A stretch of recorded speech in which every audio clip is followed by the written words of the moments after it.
welcome back to Zag Talk. No major news, so we're just going to kind of talk about general Gonzaga news over the last couple of days. What an amazing Final Four game.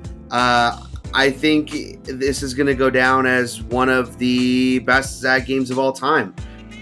Carson, B-Mary, and myself are going to dive a little bit into some of the statistics from last night, talk about some of the big plays from last night, and really what was able to push the Zags into the championship game. Let's get into it.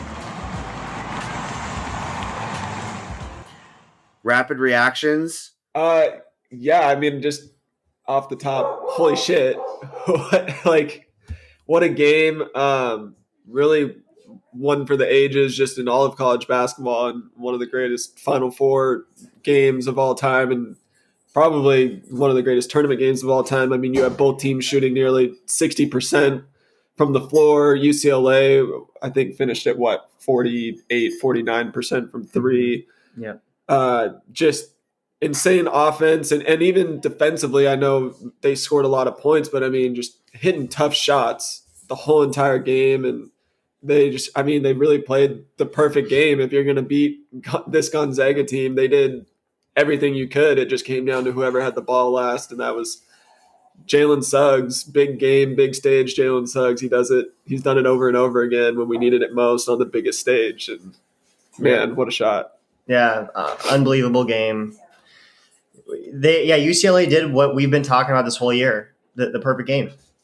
And I think that we all knew and we all expected Gonzaga to have to force them to have to make tough shots, and they did. They had the best mid-range shooting performance in a tournament game in the last 10 years.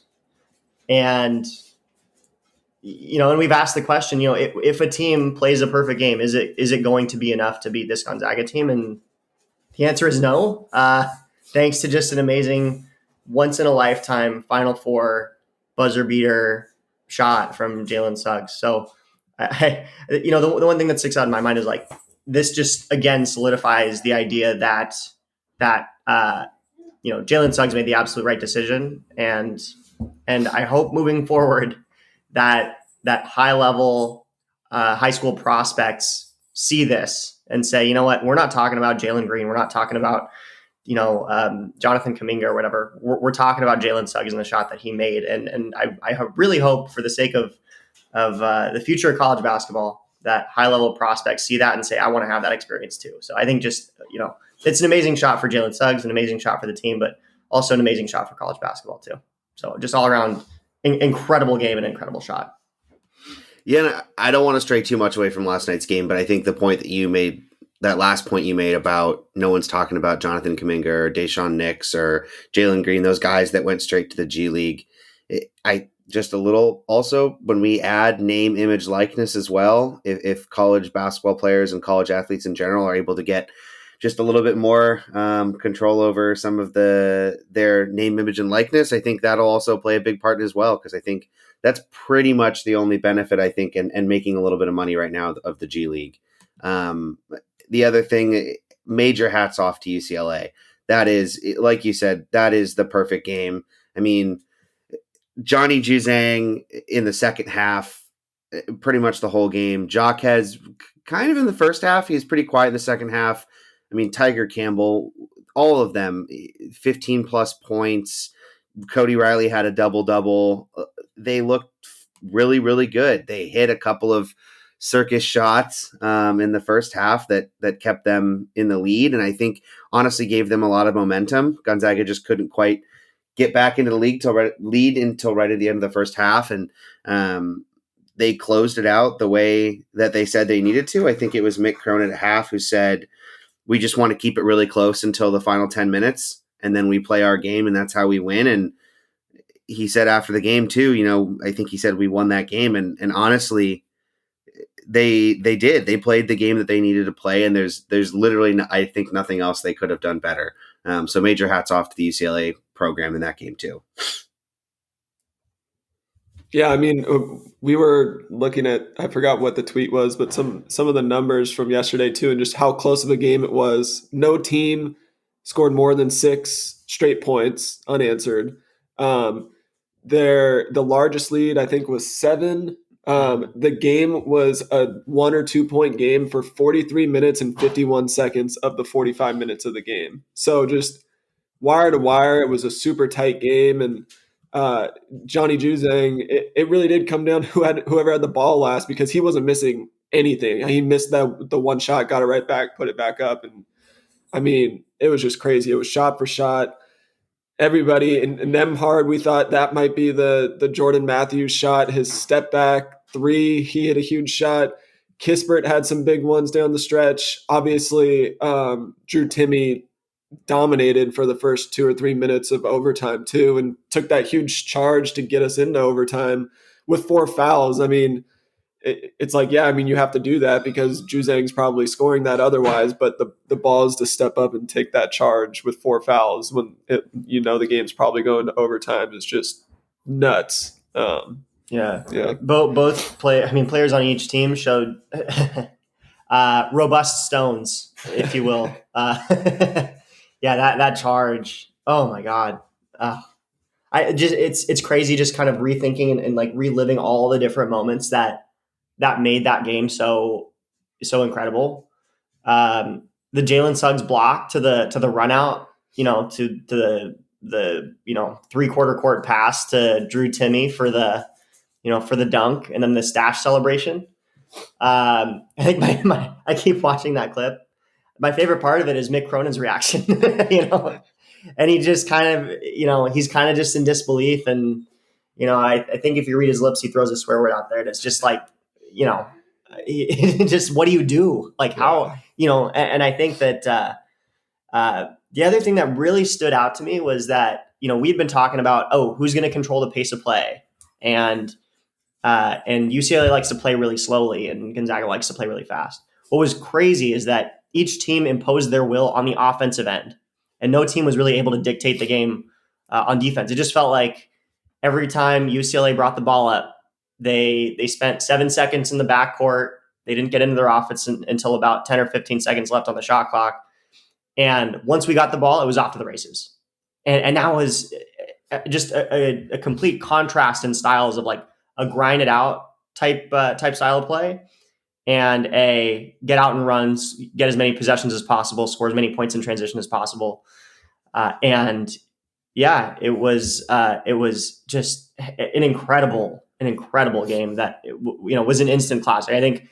I think that in the future, that's going to be kind of the thing that we look back on with this game, is that yes, we won the game on the national championship, but the game was an instant classic, up there with Duke, Kentucky, Christian Laettner buzzer beater, and games like that. Again, hats off to UCLA. They played the perfect game. What else can you say? It just was incredible to experience in real time. Yeah, I think if there was one thing that like UCLA could have done better, which is hard to say because they almost had it, was,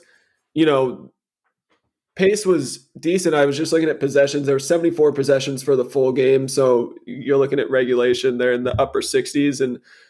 But I mean, we were looking at it at halftime. We're like, it's 45-44, and end of regulation was in the 80s or 70s or something. So it's like, I mean, you look at that score and you think, wow, this is playing at Gonzaga's pace. And I think it was partly that, and then partly that UCLA and Gonzaga were both just shooting the lights out. So, I mean, it's hard to say like, they could have slowed it down more, really tried to like make it slow down. But I mean, when you're shooting at that clip, it doesn't really matter. But we were looking at it too, because we were getting people asking us a little bit like, so was that just Gonzaga playing poorly, or was that like bad defense or whatever? And Ken Palm numbers, it really didn't affect us that much. It was, Gonzaga, I think we dropped 0.2 in defense.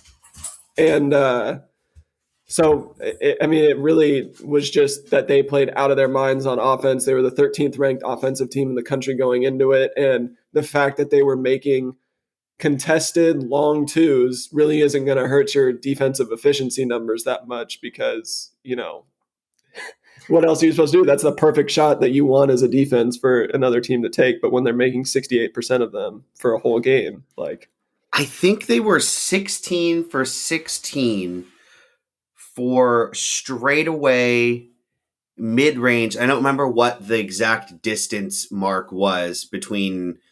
I want to say it was like free throw line to 3-point line, maybe. They were 16 for 16 on those shots. UCLA was. That is absolutely bonkers. I don't say this in the way of like, oh, like it's a statistical anomaly and therefore like UCLA. No, they played their damn hearts out, and that's what happens in the tournament. You can't account for things like that. They just played a phenomenal game. The only other name we haven't mentioned once is Joel Ayayi.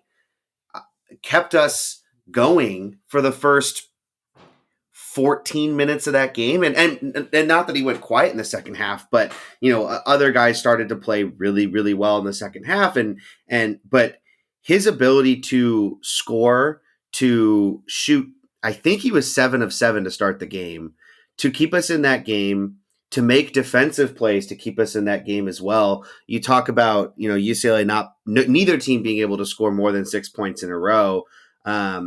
Joel made a couple of really big stops to get us, I think, the lead at the end of the first half. He played phenomenal. Every single player, all of our main players had a couple of plays that were just the definition of those guys. I mean, it was Joel keeping us alive at the beginning of the game. It was Drew Timme to score the first 4 or 6 points in overtime. It's Jalen Suggs to get a block and then a 3/4 court bounce pass. It's Corey Kispert to hit a clutch 3.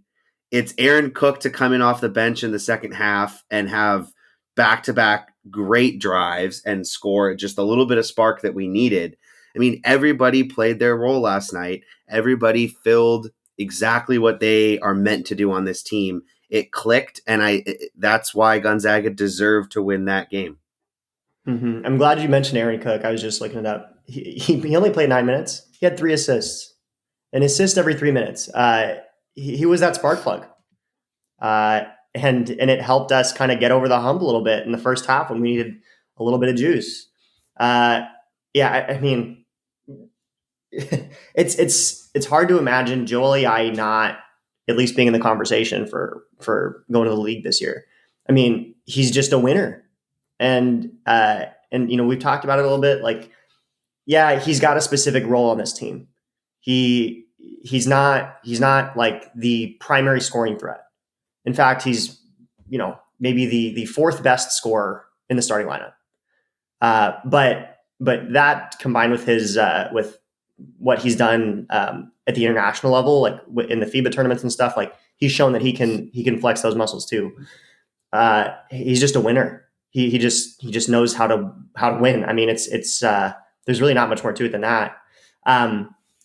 Going back to kind of the defensive side of the ball, and Dylan, you talked about what we've all talked about, like the tough shots that UCLA was able to make. There were some shot quality metrics that showed that based on the quality of each team's shot alone, we would have won the game 98% of the time. UCLA would have won it 2% of the time. On average, we win that game based on shot quality alone by 22 points. Every single one of UCLA's players scored more points than what their shot quality metrics would have predicted. Johnny Juzang scored 8 more points than the shot quality metrics would have predicted. And I mean, we asked them to do things that I don't know if they've done all season. I mean, I haven't watched UCLA play a ton, but I doubt that they're, that 6'9" Cody Riley has been asked to step out and hit 17, 18 footers. And he did that. I mean, it's just incredible. And I think this sets up probably the most anticipated national championship game in a long, long time. So I'm really stoked for Monday. Yeah. And another note I'll say with just touching on Ayayi really quick too, I think him being a very specific role where he's not the main guy and he's not, getting a majority of the shots most nights. I think that's why he's going to be probably a first round draft pick, especially with how he's been playing in this tournament, because not most guys that get drafted, if you're not a top 5 pick or top 10 pick, like you are not going to be the guy on your team probably ever. Like you're playing with absolute stud basketball players, the best in the world, and these guys will come in and think that they're, like, oh, I'm going to get 20 shots a game and I'm going to do this and this.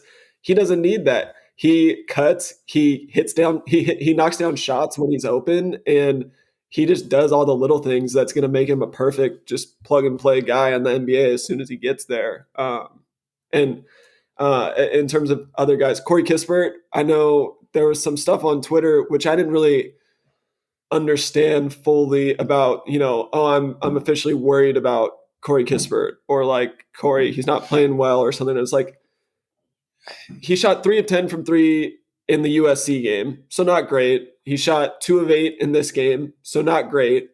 But he still had 15 points, 5 assists, and 5 rebounds. He had some huge plays down the stretch. Sure, he missed the 3 before the Juzang put back to tie the game before the Suggs shot, but like he hit another huge 3 late in the game, and he just does all the little that. Yeah, the dunk was nuts, and so he in his other games in the tournament, I'm pretty sure he shot like 66 or 67% and 50%. So I'm not really that worried. Teams are keying in on him, and it's extremely difficult when you got a guy in your jockstrap for the whole entire game to really get that space and get in your rhythm. So, yeah, I mean, I'm not worried.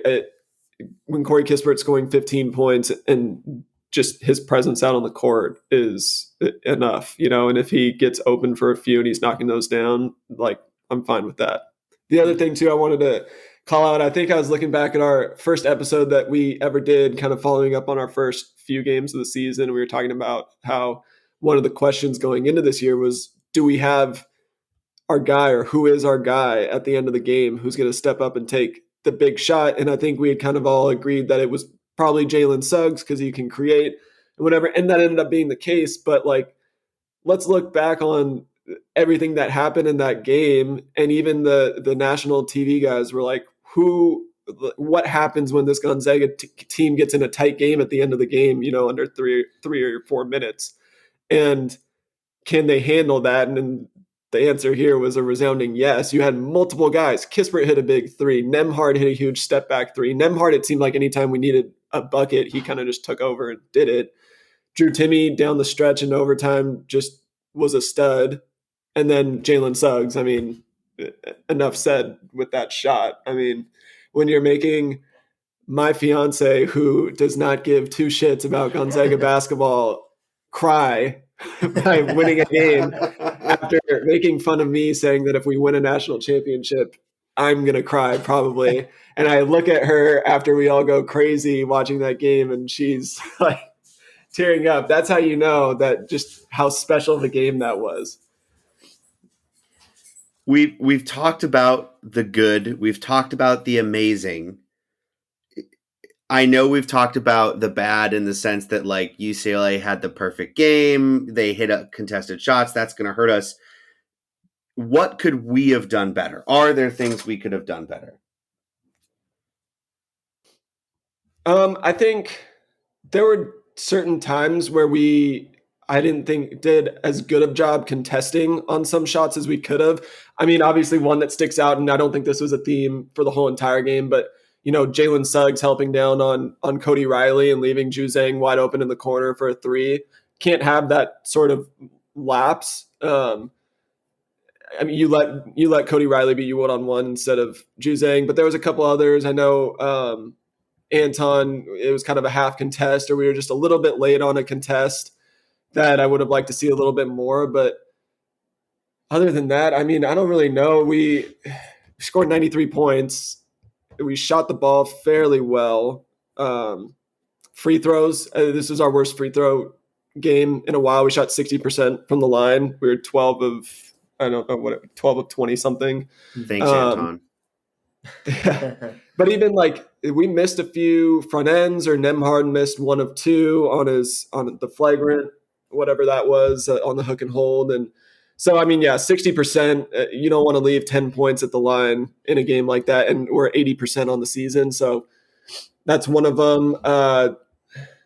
There was foul trouble, but honestly, some of the calls were really confusing me. It ended up being even on the game for foul calls, but like they got a couple continuation calls. I know the Tiger Campbell one was big, but one on a putback that they got free throws on for a shooting foul, and we didn't for whatever reason. So there were some inconsistencies there, but that's not really our play. I don't know. Do you have anything? Yeah, what's really tough is like I would have hoped for more post ups, considering how well Timmy played in overtime, and we were able to get him 2 quick post ups right away. But after thinking about it and kind of thinking through some of the big time possessions and everything, and UCLA did an amazing job trying to make sure Drew Timmy didn't get a touch inside 5 feet, and when he caught the ball out of outside of 5 feet.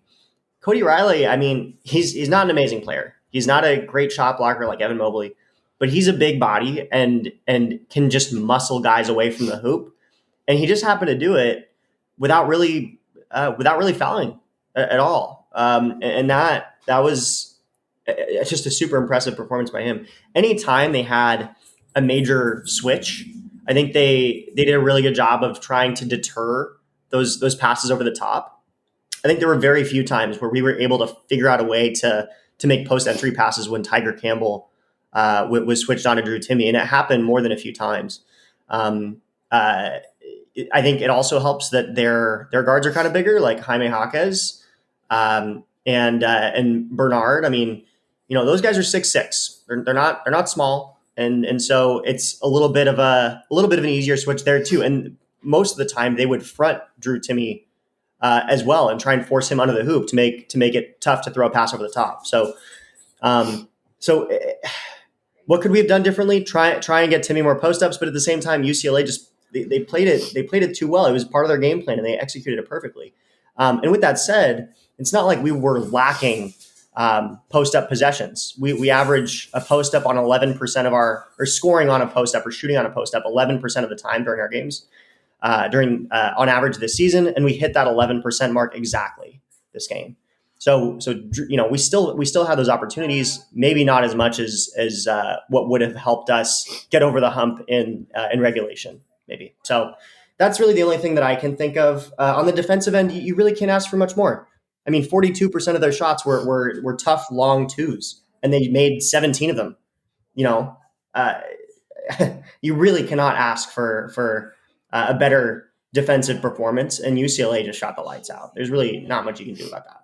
I think the only other thing, just looking at the box score, is that we were out-rebounded by 6. They had 32, we had 26, and they had one more offensive rebound. So I know a couple of those were long rebounds, but yeah, I mean, in a close game, you're not wanting to give the other team, especially when they're shooting like that, extra possessions. But yeah, I mean, I think we did a good job adjusting in overtime and finding ways to get it to Timmy.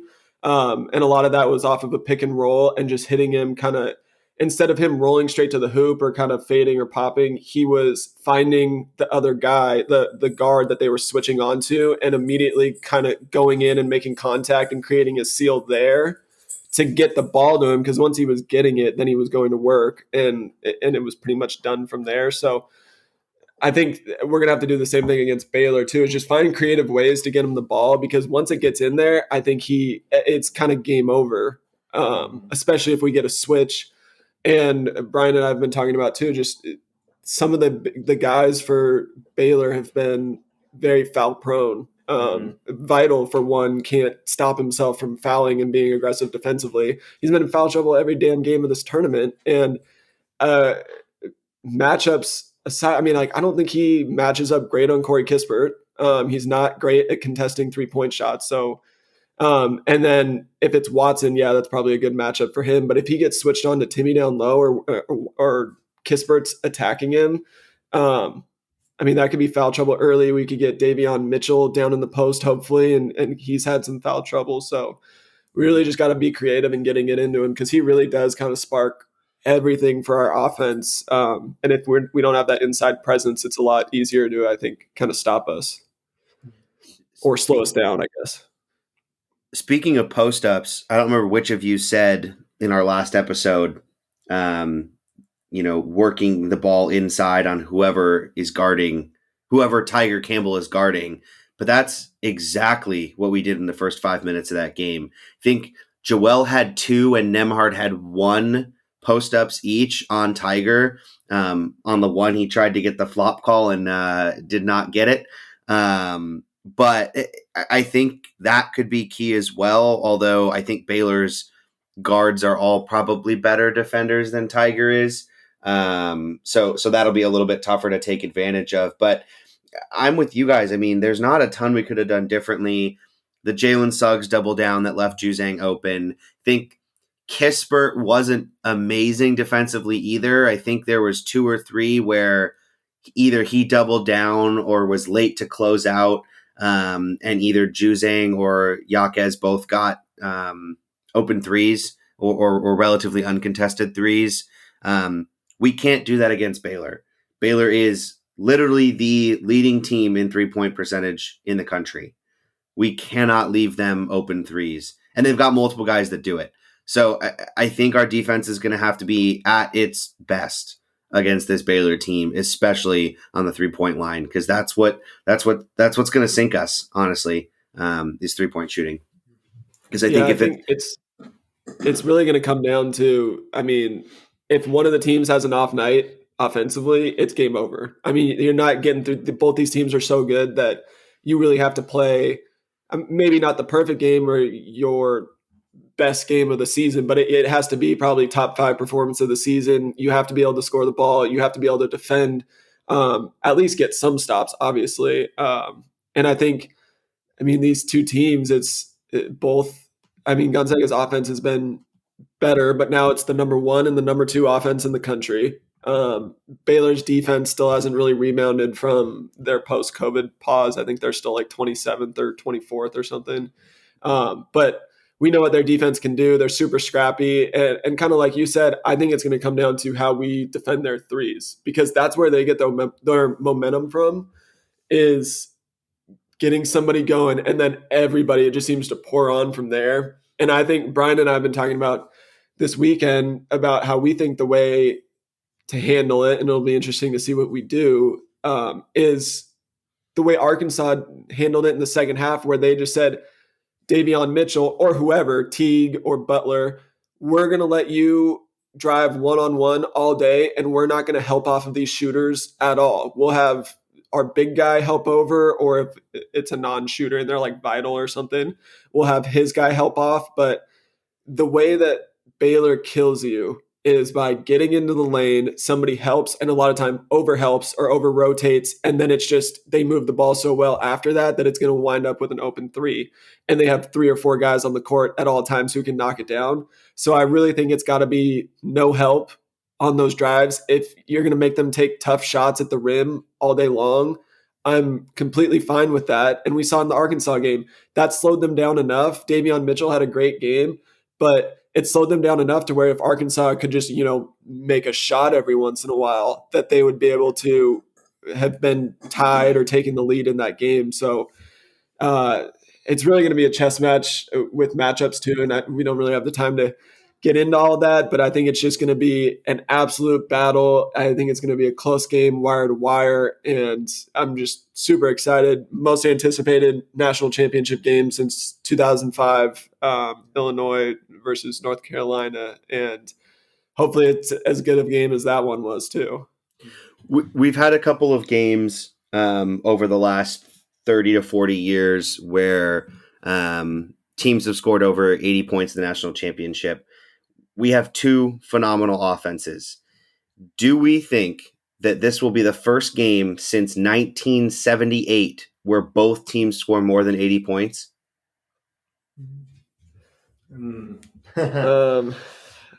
That's tough. I'm gonna go with yes. I just think that I just think that obviously we'll have the ability to score in bunches here and there. I don't see a way, unless Baylor just puts on an unbelievably aggressive defensive performance and creates a bunch of turnovers, like I can't see us scoring less than 80 points because Baylor they don't play particularly slow. I mean, UCLA plays, they're the 20th slowest team in the country or whatever it is. And both teams got to 80 plus in regulation. And so, I can't see us, scoring, both teams scoring below 80 points. One quick thing to add just on to what Carson said about the Arkansas game. I think, one thing that really hurt Arkansas, I think they executed their defensive game plan perfectly, but they had 2 stretches in the second half where they missed 5 field goals in a row and 8 field goals in a row. The first stretch of 5 misses was over the course of 3 minutes. The second stretch was over the course of more than 5 minutes. You can't beat Baylor with that kind of scoring drought. At the same time, Arkansas they don't have a post presence like Drew Timme. And so I think that'll kind of be a major factor. So anyway, sorry, long-winded answer. Yes, both teams are scoring 80 points. Yeah, and I think I'd agree there too. My gut was to say in the 70s, and I know Baylor's only scored over 80 in one game, and that was the Arkansas game, but they haven't really played anybody with our pace. And I really just think it's going to come down to the star guys on each team. I think their trio versus kind of our trio plus Ayayi is going to be just shot for shot throughout the whole game, I think. And it's going to be, who's taking the big shots and obviously, who's making more shots, but that's cliche. But I mean, it really is. And I'm not going to say it's going to come down to whoever has the ball last, but like it's really just going to be, I think, an offensive battle while still being good defense. I think they're going to be contested, but whoever's making the tougher shots. And I think that's really what it's going to come down to. Gonzaga 4.5-point favorites opening this morning. I don't think I'll be taking that action. I'm nervous. I'm excited. I feel good. I told Elizabeth this morning, I said, I want to win the national championship. I wouldn't trade that for anything. But last night's game, I can live if the worst of the worst happens in this national championship game. I'm not saying I want that to happen. Obviously, I want to take home the trophy, but Gonzaga is going to end on a high note, I think, no matter what. Yeah, and see, I think after last night, I was kind of like, I think it's just this team's destiny.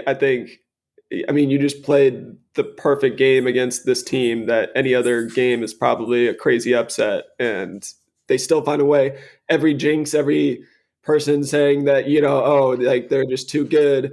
I think one of the guys on Krem or somewhere in Spokane had said, like, I think this team's good enough to where if there was a jinx, they're good enough to beat the jinx. And that one made me a little nervous, but it worked out.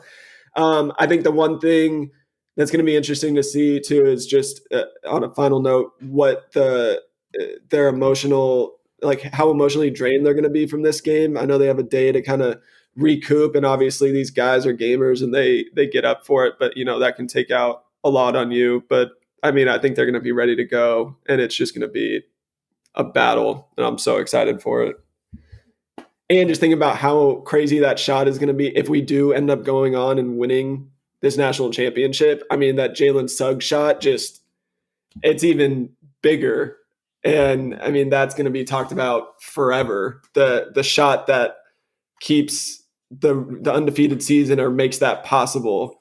That'll be talked about for the next century. So. Alrighty, thanks for listening to us ramble about last night's amazing game for another 30 minutes. Baylor tomorrow night. Do we have a tip time yet? I think it's 6, probably a weird number like 6:07 or 6:03 or something. 6 p.m. 6:20. There you go. 6:20 tip tomorrow in Indianapolis. One game left to put in the win column. Undefeated season on the line, national championship on the line. Let's go, Zags. Jalen Suggs is my dad. Go Zags.